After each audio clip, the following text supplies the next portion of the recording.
छोटे छोटे कायदे पढ़े। हुरूफ मद्दा जैसे मध्य असली भी बोला जाता है।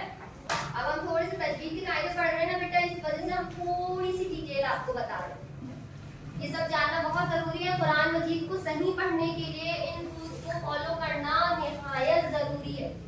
अगर हम इसे फॉलो नहीं करेंगे, इसके अकॉर्डिंग नहीं पढ़ेंगे, हम तिलावत सही नहीं कर पाएंगे, हमसे मिस्टेक्स होगी। तो कोशिश करना है, कुरान पढ़ रहे हैं तो हमसे गलती ना हो, ठीक है। मद का बयान हमने हुरूफ मद्दा पढ़े थे। अलिफ से पहले जबर, या से पहले जेर, वाव से पहले पेश हो तो एक अलिफ के बराबर खींच के पढ़ते हैं। यहाँ पर मद की थोड़ी सी डिटेल आई है। इस तरीके के मद देखे हैं आपने कुरान मजीद में, ये बड़े वाले मद देखे हैं ना। अब इनके कायदे हम बता रहे हैं। 3 मद है, 3 ही मद एक्सप्लेन करेंगे। बहुत किस्म के होते हैं, पर नूरानी कायदे में जितने आए हैं हम बस उतने बता रहे हैं आपको, ठीक है।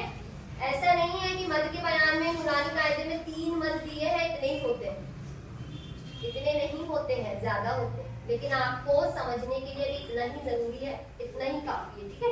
इसलिए हम इतने एक्सप्लेन करते हैं। यहाँ हम पहले मिसाल लिख रहे हैं, फिर आपको एक्सप्लेन करते हैं, ठीक है। पहला कायदा मद के बयान का पहला कायदा, हुरूफ मद्दा के बाद अगर हमजा उसी कलमे में हो तो मद्दे मुत्तसिल होता है ना, मुत्तसिल होता है। हुरूफ मद्दा के बाद हमजा उसी कलमे में हो तो मद्दे मुत्तसिल होता है। उसकी मिसाल है ये, ठीक है। ये हुरूफ मद्दा है, उसी में हमजा आ गया है ना। हुरूफ मद्दा के बाद हमजा उसी कलमे में है, इसलिए यहाँ मद्दे मुत्तसिल होगा ना। जैसे क्लियर है, ये वाला मत ख्याल रखिएगा इसका। हुरूफ मद्दा के बाद हमजा उसी कलमे में हो तो मद्दे मुत्तसिल होगा। सेकंड, हुरूफ मद्दा के बाद हमजा दूसरे कलमे में हो तो मद्दे मुनफसिल होगा। कौन सा होगा? मुनफसिल। कैसे? ये देखिए, ये है एक कलमा फी और ये है दूसरा कलमा अम्रना। हुरूफ मद्दा है, हुरूफ मद्दा के बाद हमजा दूसरे कलमे में आया है। ये अलिफ है, अलिफ के ऊपर जबर लगा है, अलिफ के ऊपर जबर लगा है। अलिफ हमेशा खाली होता है और जो अलिफ खाली नहीं हो वो क्या कहलाता है? हमजा, है ना। हमेशा जरूरी नहीं कि ऐसा हमजा लिखा है, हमें समझना पड़ेगा। अलिफ हमेशा खाली होता है और जो अलिफ खाली नहीं हो वो क्या कहलाता है? हमजा। ये है पहला कलमा, ये है दूसरा कलमा, ठीक है। हुरूफ मद्दा के बाद हमजा कौन से दूसरे कलमे में आया? ये हुरूफ मद्दा है। हुरूफ मद्दा के बाद हमजा दूसरे कलमे में आया है, इसलिए मद्दे मुनफसिल होगा, ठीक है। क्या होगा? मुनफसिल। हुरूफ मद्दा के बाद वाले हुरूफ पर जज़म या तशदीद आ जाए, ठीक है। ये हुरूफ मद्दा है, इसके बाद वाले हुरूफ पर जज़म आ गई है और यहाँ पर हुरूफ मद्दा है, उसके बाद वाले हुरूफ पर क्या आ गई है? तशदीद।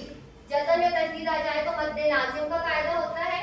एक मतलब फिर से रिपीट कर रहे हैं, मद का बयान मुत्तसिल, मुनफसिल और लाजिम, 3 कायदे एक्सप्लेन कर रहे हैं ना। ख्याल रखिएगा, हमेशा से याद रखिएगा, कुरान मजीद में बहुत सारी जगह ही आते हैं। हुरूफ मद्दा के बाद हमजा उसी कलमे में हो तो मद्दे मुत्तसिल होगा। इसे हम 3 से 5 अलिफ के बराबर खींचते हैं। क्लियर है? हुरूफ मद्दा के बाद हमजा दूसरे कलमे में हो, मद्दे मुनफसिल होगा। इसे हम 2 से 3 अलिफ के बराबर खींचते हैं। फी अम्रिना ला इलाहा। फिर हुरूफ मद्दा के बाद वाले हुरूफ पर जज़म या तशदीद आ जाए तो मद्दे लाजिम का कायदा होता है। इसे हम 6 अलिफ के बराबर खींचते हैं तकरीबन।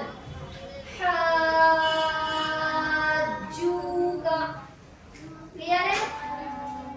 समझ में आए कायदे? इनके दूसरे भी नाम है, वो भी हम आपको बता देते हैं। फसिल को हम क्या बोलते हैं? दूसरे लफ्जों में इजी लैंग्वेज में अगर देखा जाए तो वाजिब, ठीक है। मुनफसिल को क्या बोलेंगे हम? जायज, जायज दूसरे लफ्जों में, ठीक। और लाजिम को तो लाजिम बोलते हैं, है ना, ठीक है। ये समझ में आया? मद का बयान हुरूफ मद्दा के बाद हमजा उसी कलमे में हो, मद्दे मुत्तसिल होगा। मध्य मुत्तसिल को मध्य वाजिब भी बोलते हैं। हुरूफ मद्दा के बाद हमजा दूसरे कलमे में वो मध्य मुनफसिल होगा। मध्य मुनफसिल को मध्य जायज भी बोलते हैं। हुरूफ मद्दा के बाद वाले हुरूफ पर जज़म या तशदीद आए तो मध्य लाजिम होगा। ठीक है, और इसे 6 अलिफ के बराबर खींचकर पढ़ते हैं। क्लियर हुआ? नेक्स्ट तख्ती नंबर 20 में इसकी मश्क है, मश्क अच्छे से कर लीजिएगा कि तशदीद के बाद अगर हुरूफ मद्दा आता है तो उसे हम कैसे पढ़ते हैं, है ना।